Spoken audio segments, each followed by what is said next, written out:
O capítulo 102 oficial de Shimatsu no Valkyrie lançou com o tão comentado passado do Simo Hayata, o atual personagem mais hypado do mangá. E assim podemos agora falar com toda certeza sobre como foi esse passado e nossas opiniões. E eu devo admitir que a minha deu uma leve modificada. O nome do capítulo desse mês é A Redenção da Alma, e o início mostra o que nós conhecemos. Em dezembro de 1939, no campo de batalha próximo ao rio Ladoga, no sudeste da Finlândia, nasceu uma lenda eterna da história militar humana. Dia após dia, o milagre de Kola. E aquele que fez o milagre acontecer foi um único franco-atirador ou sniper. No caso, o próprio Simo Hayata, que estava em cima de uma árvore atirando na cabeça de todos como um profissional, contando sobre a história da Guerra de Inverno. No dia 30 de janeiro de 1939, a União Soviética de repente invadiu a Finlândia. E a ofensiva começou principalmente a partir de 4 regiões específicas, e o número de soldados chegava a 1 milhão. Um exército colossal, mas em comparação a eles, o exército finlandês não tinha nem mesmo 1/3 desses soldados. Eles eram cerca de 235 mil homens, incluindo fazendeiros e caçadores que foram recrutados às pressas. E essa foi a conhecida Guerra do Inverno. E no sudoeste da Finlândia, na linha de defesa do rio Kola, os soldados viram um enorme exército se aproximando dele. Isso porque na linha de defesa, o exército soviético lançou uma brigada de 4.000 soldados apenas para a ofensiva, enquanto haviam apenas 32 soldados finlandeses para se defender daquele ataque. E obviamente, pela diferença estrondosa de soldados, era mais do que esperada a derrota dos finlandeses e que essa linha de defesa iria cair mais cedo ou mais tarde.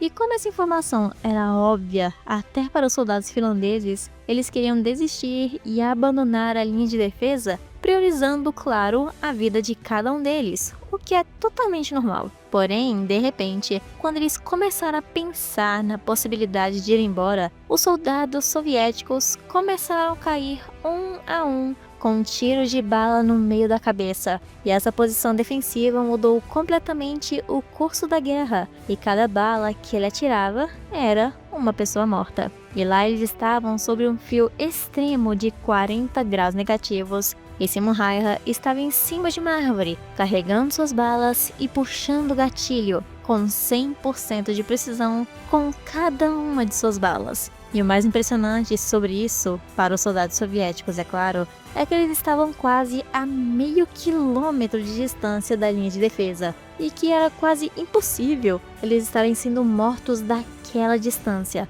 E por causa disso, eles descobriram que estavam sendo atacados especificamente pela Morte Branca. E levando em conta essa menção específica de um dos soldados soviéticos, o Simo provavelmente a esse ponto da batalha já tinha feito seu nome durante a guerra. Ou seja, nesse meio tempo em que ele fez mais de 100 mortes, ele já devia ter demonstrado suas técnicas famosas, as coisas que ele conseguiu até o momento, que eu queria ter visto no passado, mas nada que impacte a história de maneira negativa. E por causa do Simo Hayata, os soldados soviéticos começaram a recuar, porque o terror e a confusão se espalharam entre os soldados soviéticos, enquanto a foice do ceifador derrubava seus companheiros um a um. E nos registros que consta a força de defesa do rio Kola, composta apenas por 30 homens, é dito que eles conseguiram deter o avanço de uma divisão soviética com mais de 4.000 soldados. E graças a isso, eles ficaram comemorando e felizes, gritando o nome de Simona, que é o apelido que o Simo recebeu dos seus companheiros. E esse milagre foi realizado por ninguém mais ninguém menos do que o próprio Simo Hayata, que já era conhecido como Morte Branca, fazendo aquela posiçãozinha bonitinha que ele fez do mesmo dia em que ele foi apresentado no mangá, saudando sua pátria e provavelmente também seus amigos. E por causa dessa pequena vitória momentânea que eles conseguiram graças ao Simo, os soldados finlandeses puderam comemorar o Natal em paz, sem se preocupar com os soviéticos atacando eles, dizendo também que eles conseguiram tudo isso graças ao Simona, e que sem ele, eles já estariam perdidos. E eu acho interessante um pequeno detalhe que todo humano praticamente tem algum feito meio inumano. E um dos soldados até pontuou isso na questão do Simon Raiha, dizendo que acertar alvos a essa distância sem uma mira telescópica ou luneta é uma façanha impossível para um ser humano. E que outro atirador ali até fala que acerta no máximo um tiro a cada 1000 de tão ruim que ele é. Mas apesar deles falarem sobre guerra ou coisa parecida, alguns deles só comentam que querem expulsar as forças soviéticas e voltar para casa o mais rápido possível para poder ver a sua família. E também que dariam qualquer coisa por uma sopa quente da mãe deles naquele momento. E eu ouvi algumas pessoas falando sobre o passado nesse momento que eu concordo completamente. Mostra um lado mais normal da guerra, porque ninguém quer estar ali lutando contra outras pessoas. Só quer voltar vivo para casa, não se preocupar com mais nada e saber que vai poder dormir em paz no dia seguinte. E é exatamente por esse motivo que os soldados que estão ali acreditam que, enquanto Simona estiver com eles, a vitória já está garantida e que eles vão proteger a sua pátria junto do Simona. E o Simo ali era praticamente visto como um herói incrível ou uma divindade guardiã que estava mantendo a moral de todos os outros soldados muito alta, pensando que eles realmente poderiam vencer contra esse exército enorme. E quando perguntaram sobre o Simo e onde ele estava, disseram que ele estava indo dormir mais cedo, porque amanhã eles vão ter mais coisas ainda para fazer. E um deles comenta que é essa atitude que faz o Simo ainda mais incrível e que admira ele por isso, falando que eles deviam seguir o mesmo exemplo do Simo e ir dormir mais cedo assim como ele. Porém, ao contrário do que esses soldados poderiam sequer imaginar, o Simo não estava dormindo mais cedo, que essa era a atitude dele. Ele estava acordado, contando cada uma das pessoas que ele matou com cada uma de suas balas, dizendo que desde que ele matou a primeira pessoa, ele não dormiu em paz, pedindo perdão para cada uma delas, que também tinham famílias e também nem queriam estar nessa guerra. E eu percebi também que aqui no mangá teve um pequeno detalhe que mudou dos spoilers pra cá, e é por isso que eu falo que só dou minha opinião definitiva depois do oficial. Porque aqui no oficial diz que ele não pôde dormir em paz desde que ele matou a primeira pessoa, enquanto nos spoilers diz que ele não dormia com toda certeza. Mas agora pelo menos faz mais sentido. O Simo consegue dormir, mas ele não consegue dormir muito bem. E eu achei legal também, em partes, que o Simo não mostra esse lado meio frágil para os outros soldados, para tentar manter a moral deles alta, por causa que o Simo é o herói que está salvando todos eles, porque o Simo praticamente não acreditava que ele era esse herói salvador. Ele sentia em seu coração sendo perfurado e profundamente ferido, sangrando a cada vez que acertava um de seus inimigos, se considerando quase um assassino e não um salvador. E então, depois desse momento mais sentimental e até bonito do Simo Raiha, voltamos para a guerra, mais especificamente uma semana antes do fim dela. E o Simo estava, mais uma vez, usando sua arma para matar soldados de uma distância surpreendente,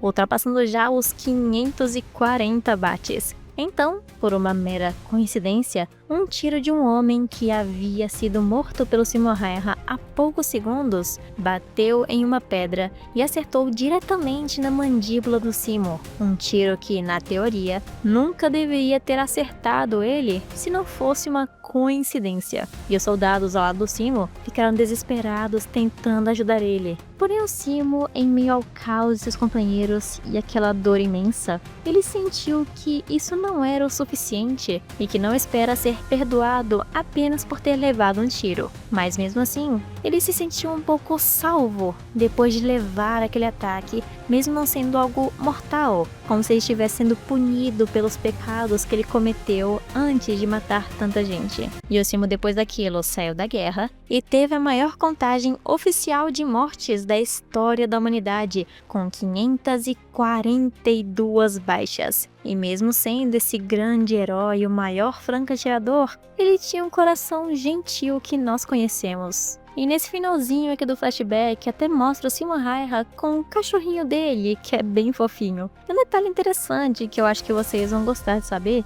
é que o Simo na vida real se feriu em um combate corpo a corpo, causando aquela cicatriz enorme que ele tem no rosto depois de levar um tiro, ao contrário do Simo Hayata do mangá, que foi por uma mera coincidência. Mas acho que isso foi colocado de propósito, para mostrar que foi só um pequeno acidente isso ter acontecido. E com o fim do flashback, temos aqui as páginas, que apenas quem estava na live conseguiu ver, já que no vídeo elas ainda não estavam disponíveis. Então não esqueçam de ativar o sininho para também não perder as lives. E assim que retornamos para a batalha da 11ª rodada, o Simo já estava usando seu fígado como bala, assim como foi revelado no capítulo passado, e sua Valkyria falando que o carregamento já estava concluído. Porém, o rosto dela já estava quase na metade de tão quebrado e se desfazendo por causa dos danos que o Simo também estava recebendo junto dela. E com seus lindos olhinhos, o Simo já estava cravado no Loki, com a mira perfeitamente na cabeça dele. Mas o Loki já tinha um pressentimento e sabia disso, dizendo que consegue sentir que o Simo está mirando em algum lugar dele e o desafia a atirar, porque ele vai conseguir encontrá-lo na próxima vez. E então o Simo atirou e apareceu um ataque diferente do anterior. E o nome desse ataque é Cisne que Perfura o Céu, o que praticamente confirma que sim, o Simo Hayata pode usar balas ou ataques diferentes. Mas a gente ainda não tem 100% certeza se isso depende de qual órgão ele está usando, ou se por ser um órgão mais vital que um rim, acaba sendo um ataque mais poderoso ou diferente. Algo que provavelmente vamos descobrir mais pra frente. E o Loki lá embaixo pensa que para um deus com sentidos aguçados, era fácil acompanhar a velocidade da bala. Isso eu não sei se diz ou não tão perfeitamente, mas na minha opinião mostra que a bala do Simo realmente não é um ataque assim tão veloz quanto eu imaginava, sendo que até o Loki, que não tem nenhum feito de velocidade, consegue acompanhar e também conseguiu se defender desse ataque durante um breve momento. E depois desse momento, o Loki fala que a posição de onde ele atirou não passará despercebida por ele, usando 3 de seus clones para serem atingidos antes do Loki, provavelmente para desacelerar a bala e ajudando também a ver a trajetória exata de onde esse tiro estava indo, que era exatamente no meio do seu crânio, dizendo que não vai deixar o Simo escapar novamente, usando uma nova magia chamada Skuld, que na verdade é o nome de uma das 3 Nornas da mitologia nórdica, que são as 3 mulheres que tecem o destino de todos os seres e também deuses. Mas eu não acho que esse detalhe vai ser assim tão importante no mangá, mas também percebi outra coisa que eu não sei se foi só uma coincidência ou de propósito, já que Skuld, na pronúncia japonesa mais ou menos, é escurudo, que se parece muito com a gente falando escudo, ainda mais quando a gente se lembra que ele usou praticamente esse feitiço com um escudo para se proteger. Meio irônico, não acham? Mas enfim, aquela parede não foi o suficiente para conseguir parar a bala, que atravessou os clones, aquele escudo e sua cabeça perfeitamente, dizendo no final do capítulo que não há nada que não possa ser perfurado pela bala que perfura até os céus. E isso me lembra a cortadora de céus do Lubu de uma certa maneira, principalmente por causa do nome. E eu sei que o Loki não morreu no final desse capítulo, ou provavelmente esse é apenas mais um de seus clones, porque o pequeno spoiler do próximo capítulo é que nós já veremos também o flashback do Loki. E sinceramente, as coisas estão indo até que bem rápidas pro meu gosto. Então, pra minha infelicidade, as chances dessa batalha ter o mesmo tamanho da 9ª rodada de Leônidas vs Apollo é até que bastante alta. Mas eu, pessoalmente, mesmo gostando muito do Loki, não espero muito do flashback dele.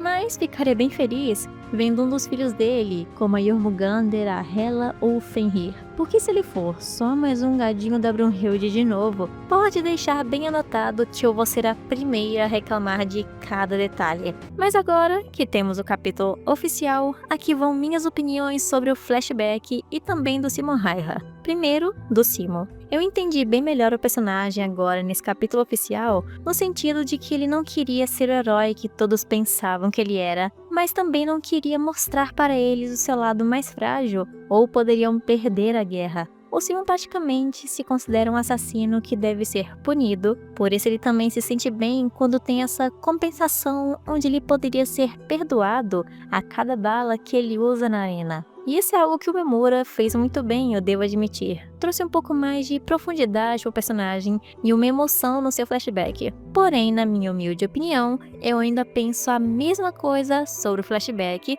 e também pelo Simo Häyhä. O flashback é bem fraco, não é nada uau, mas também não é terrível. É aquilo, o flashback existe, mas ainda achei um pouco decepcionante, considerando que é o passado do Simo Häyhä, mas admito que a culpa é totalmente minha por ter expectativas altas. Sem falar que o flashback foi quase todo vazado pela Brunhilde no final do capítulo anterior, falando já na nossa cara o motivo do Simo Häyhä ter essa habilidade um pouco diferente que nós conhecemos, a redenção, porque ele se sentia mal, triste e dor quando matava outras pessoas. E não, eu não achei o flashback ruim porque eu acho a guerra uma coisa boa, ou porque eu sou uma fãzinha que tá toda hora mamando Loki. Eu só não tenho empatia nenhuma pelo Simo Häyhä ainda, porque mesmo ele sendo um personagem traumatizado, eu não vejo ele como alguém interessante, com uma personalidade um pouco mais cativante, ou alguém que pega pela primeira vez, como os meus personagens favoritos, que são desse mesmo jeito, com personalidades diferentes, com uma presença marcante, e praticamente algo que me faz gostar muito deles, como o Buda e o Qin Shi Huang. O Simo até o momento parece só alguém com um flashback muito triste, muito emocional, mas que depois disso não faz nada além de contar números e falar com o cachorrinho dele. Mas essa aqui é a minha declaração final. Foi um flashback bem meh, poderia ter sido melhor, mas não é horrível, e eu discordo completamente de vários comentários que eu vi por aí, reclamando que o Simo não é igual ao da vida real, que mudaram o personagem e que ele ficou chorando por matar soviético. Gente, isso aqui é um mangá. Todos os personagens de Shumatsu são totalmente diferentes do original. Ou vocês acham que o Buda era um bombado bonitão desse jeito? Além de que, seja lá um soviético, nazista ou Deus sabe-se lá o que, raramente vai ter alguém que vai pra guerra porque quer tá na guerra. E se tem a esmagadora minoria. É totalmente justo o Simo ficar triste por isso, ainda mais pensando que são todos humanos, com uma família para voltar depois da guerra, uma pessoa que ele ama, e se vocês sinceramente querem fidelidade e um personagem idêntico ao original, vão ler outro mangá. Porque Shumatsu não é pra vocês. E pra terminar o vídeo com chave de ouro, rapidinho mesmo, um detalhe bem interessante. O Simo que nós vemos nessa rodada agora já tem a cicatriz na sua mandíbula. Então, por que o ápice desse personagem é depois da guerra que sua cicatriz já estava melhor? Eu acho que provavelmente vamos precisar de um segundo flashback para explicar por que o ápice dele é após a guerra e não durante ela, quando ele estava com seu rosto completamente normal. É uma coisa muito boa, mas também pode ser um pequeno erro do Memura de só ter botado ele com cicatriz porque é um jeito que nós conhecemos ele. Então é isso que tínhamos para hoje, agradeço a todos os membros pelo apoio constante e principalmente a vocês também inscritos que estão aqui o tempo todo e nos vemos já no próximo vídeo.